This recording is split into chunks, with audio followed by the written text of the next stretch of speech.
And the difference with track and dedicated e-bike companies is that we have been designing bikes for over 35 years.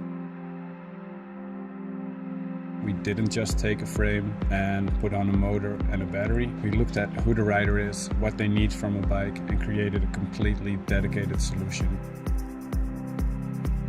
You're really comparing this bike to your car, not so much another bike.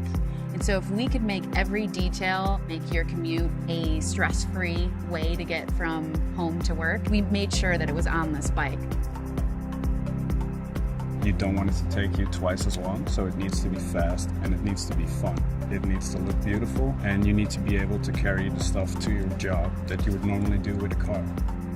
The effort that you put in is multiplied by the motor. Depending on which motor you use, it's 1 to 4 times the effort. They're pedal assist vehicles, human powered.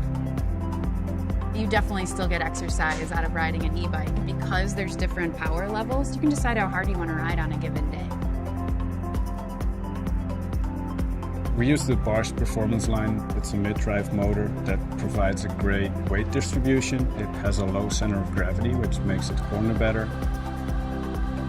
The Super Commuter has a 500 watt-hour battery, and the top speed is 45 kilometers an hour. You can charge the battery on and off the bike, depending on what suits your needs best.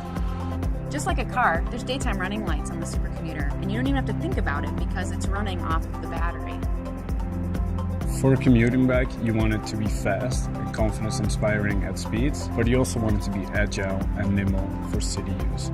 The combination of a rigid fork and high-volume tires provides you with more input from the road and way more responsive and direct steering. We wanted the rack and fender to be structural and as simple and clean as possible, but still very practical, so you can bring everything you need to commute and use at your job. The reality is that cities are becoming more and more dense, traffic is getting worse, parking's getting more expensive. So why not get a Super Commuter and start enjoying your commute?